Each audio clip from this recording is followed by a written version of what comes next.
Tantor Audio, a division of Recorded Books, presents The Late Shift, Letterman, Leno, and the Network Battle for the Night, by Bill Carter. Narrated by Michael Butler Murray. Introduction.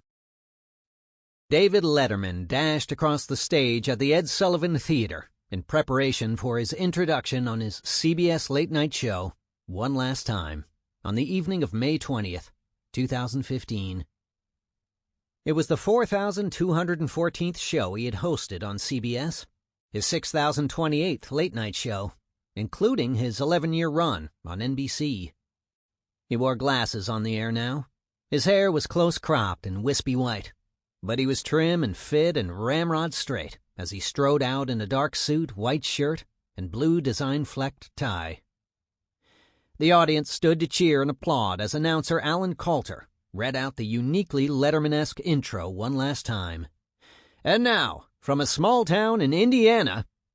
The applause peaked at the sound of his name, washing over him with the kind of unrestrained devotion show business figures attain after they have transitioned from star past icon and on to being an irreplaceable part of millions of lives.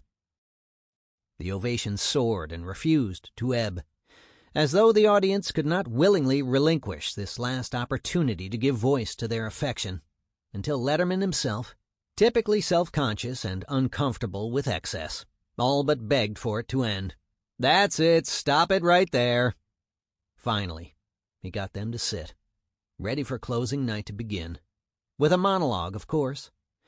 And here's how he opened his final show. "I'll be honest with you, it's beginning to look like I'm not going to get the Tonight Show."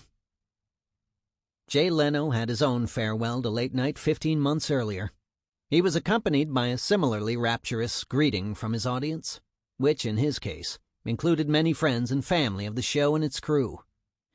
Leno in his own dark suit and blue tie, his hair still richly thick, but now a cumulus shock of white, had his moment at center stage with a standing crowd, unwilling to let the final show commence. And he did his own self-referential opening joke. "I don't like goodbyes. NBC does, but I don't care for them." This was his parting shot at his inconstant network for sliding him out of the Tonight Show chair 5 years earlier in the effort to install Conan O'Brien as successor. Having clawed his way back into the job, he had not wanted to surrender, and back to the top of the ratings, as had been the overweening raison d'etre of his Tonight tenure. Leno had every reason to revel in a career-long success. But reveling was never Leno's way. He liked to say he didn't believe in looking back. He had never even allowed NBC to produce a primetime special of his best work. CBS did 4 of them for Letterman. So he didn't do a slew of retrospective jokes, except for an allusion to one of his favorite themes.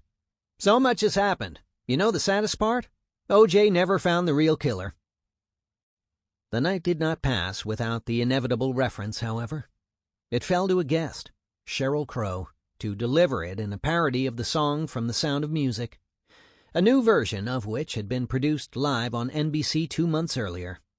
"So long, farewell, I give a little wave," Crow sang, "but not for Jay. I want to get on Dave." In the 20-plus years after David Letterman did not get The Tonight Show, and Jay Leno did, the world changed, of course, in too many ways and too profoundly to easily assess.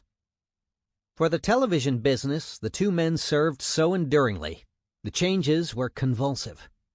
Not only did fewer people watch the shows the two stars had headlined for 2 decades, but fewer and fewer people even watched a thing called television.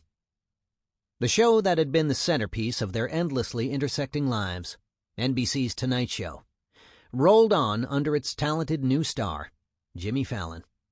But it had become surrounded by a flock of clone-like creatures arrayed across the late-night landscape.